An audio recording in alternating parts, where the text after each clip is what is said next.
नमस्कार। प्रभा साक्षी news network के खास कार्यक्रम शौर्य पथ में आप सभी का स्वागत है। आज हम बात करेंगे भारत की ओर से जल्द बनाए जाने वाले 5वीं पीढ़ी के लड़ाकू विमानों के बारे में।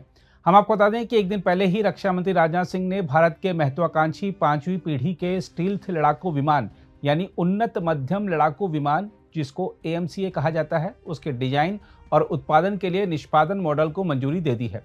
भारत अपनी वायु शक्ति क्षमता को बढ़ाने के लिए उन्नत स्टील्थ यानी ऐसे विमान जिनकी हवाई क्षेत्र में मौजूदगी का पता लगाना मुश्किल होता है, ऐसी विशेषताओं वाले और दुश्मन के क्षेत्र में भीतर तक जाकर लक्ष्य को भेद सकने वाले मध्यम वजन के लड़ाकू जेट विकसित करने की महत्वाकांक्षी AMCA परियोजना पर काम कर रहा है। तेजस हल्के लड़ाकू विमान के साथ AMCA को भारतीय वायुसेना का मुख्य आधार बनाने की योजना है। हम आपको बता दें कि इस विमान के विकास के लिए महत्वपूर्ण चरण को मंजूरी ऐसे समय में दी गई है जब इस क्षेत्र में चीन की तीव्र प्रगति के मद्देनजर भारत की वायु शक्ति को मजबूत करने पर अधिक ध्यान दिया जा रहा है। हम आपको बता दें कि भारतीय वायुसेना AMCA परियोजना की दीर्घकालिक आवश्यकता को देखते हुए इस पर जोर दे रही है। देखा जाए तो हल्के लड़ाकू विमान तेजस को विकसित करने के बाद AMCA विकसित करने को लेकर भारत का विश्वास काफी बढ़ गया है। हम आपको बता दें कि सरकारी कंपनी हिंदुस्तान एरोनॉटिक्स लिमिटेड द्वारा निर्मित तेजस विमान हवाई युद्ध और आक्रामक हवाई सहायता मिशनों के लिए एक शक्तिशाली मंच है, जबकि टोही और जहाज रोधी अभियान जैसे द्वितीयक काम में भी यह भूमिका निभा सकता है। हम आपको यह भी बता दें कि भारतीय वायुसेना के पास वर्तमान में 5वीं पीढ़ी का लड़ाकू विमान नहीं है। चीन के पास पहले से ही चेंगदू J-20 जेट है, जिसके बारे में वह 5वीं पीढ़ी का लड़ाकू विमान होने का दावा करता है। भारतीय वायुसेना 114 बहुउद्देशीय लड़ाकू विमान यानी MRFA खरीदने की प्रक्रिया में भी है।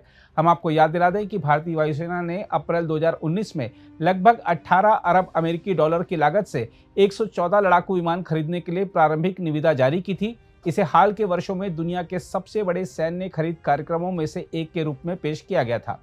आइए रक्षा विशेषज्ञ प्रफुल्ल बख्शी के माध्यम से समझते हैं यह 5वीं पीढ़ी के लड़ाकू विमान भारत के लिए कितने मददगार साबित होंगे। देखिए, advance medium combat aircraft, advance multi role combat aircraft, जो भी ये नाम लिए जा रहे हैं, ये एक किस्म से बड़ा ही भारी और अहम कदम होगा। इससे रक्षा मंत्री ने सारी स्थिति को देखा है, प्राइम मिनिस्टर ने सारी स्थिति को देखा है, किस तरीके से हमारे को फाइटर एयरक्राफ्ट का अभाव हो रहा है। हमारी 45 स्क्वाड्रन या 42 स्क्वाड्रन की जो स्ट्रेंथ होनी चाहिए वो 28 से 30 के बीच में घूम रही है, और हमारे एयरक्राफ्ट पुराने हो रहे हैं, कोई नया एयरक्राफ्ट आ नहीं रहा, तेजस में देरी हो रही है, इंजन हमारे पास है नहीं।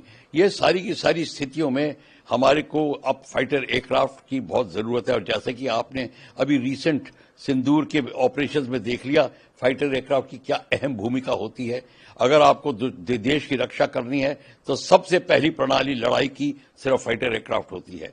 अब बात सारी ये है कि एडवांस AMCA तो 2010 से इसकी बात शुरू हो गई थी। ये एक वो एयरक्राफ्ट है जो कि जिसकी बड़ी खूबियां हैं, जैसे कि ये मैक 2 फाइटर तो है, twice the speed of sound वगैरह सब ठीक है, पर ये एडवांस 5th जनरेशन टाइप का एयरक्राफ्ट की क्वालिटीज होंगी।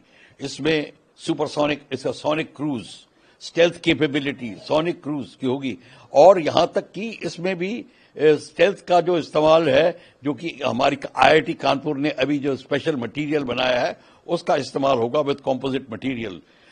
ये एयरक्राफ्ट जो है सारे के सारे वेपन्स जितने भी इस्तेमाल हुए, from Hammer to MICA to Meteor, जो भी हैं, और उसके भी एडवांस वेपन जो आएंगे उनका ले जाने का उसमें प्रावधान होगा, और वेपन सिस्टम्स भी अंदर को रखे जाएंगे ताकि स्टेल्थ में उनका असर ना पड़े। स्टेल्थ की क्वालिटी जो है वो बहुत कामयाब होगी इस जहाज में, और ये जहाज जो है नेवी के लिए भी बनाया जाएगा, उसके लिए अलग रिक्वायरमेंट आ रही है, एयरफोर्स के लिए भी बनाया जाएगा। मास प्रोडक्शन तो करते करते 2034 तो हो ही जाएगी, पर अभी इसके ऑर्डर देने शुरू कर रहे हैं। पर सबसे बड़ी बात यह है कि इस जहाज को विद इन इंडिया ही बनाया जाएगा, ADA और HAL मिलकर बनाएंगे, और अब डिसाइड किया कि एक private industry with in India को लेके बनाएंगे ताकि हमको इधर उधर ना देखना पड़े।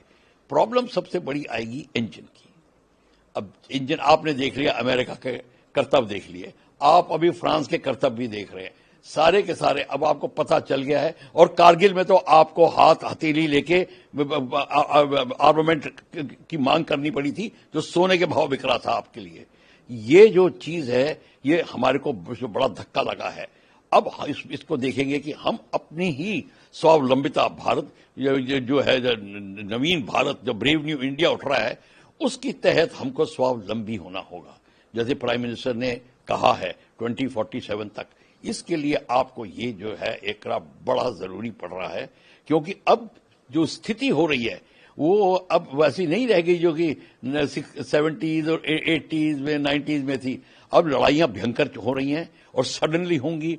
और अब हमको ये जानकारी होने लग गई है, इस गेम में कोई आपका दोस्त नहीं है, कोई आपका परमानेंट दुश्मन नहीं है, सब अपना फायदा उठाते हैं, चाहे अमेरिका, चाहे फ्रांस, चाहे कोई।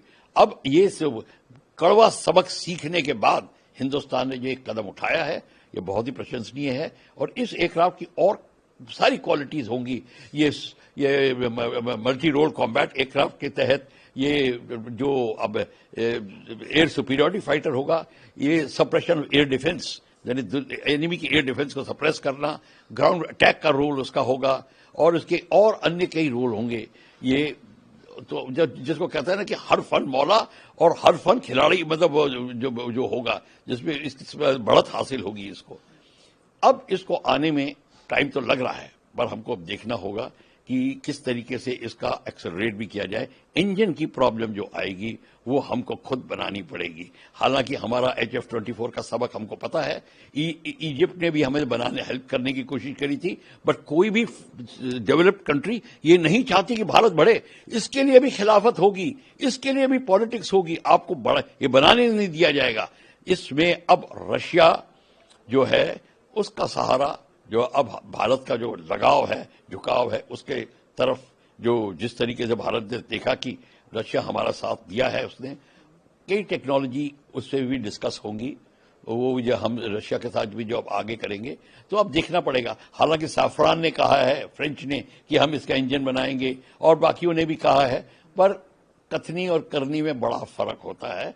ये हमको फूक फूक के कदम उठाने पड़ेंगे और बड़ा चौकन्ना होकर रहना पड़ेगा। इसलिए मैं कह रहा हूं, इस AMC का जो प्रोजेक्ट है, ये आज हमारी, मेरे कहने में, military aviation history of India में एक रेड लेटर डे है। अगर आप भी लेना चाहते हैं देश दुनिया की तमाम जानकारी, तो आज ही सब्सक्राइब करें हमारे चैनल को। साथ ही नीचे दिए बेल आइकन को जरूर दबाएं ताकि हर अपडेट आप तक पहुंच सके।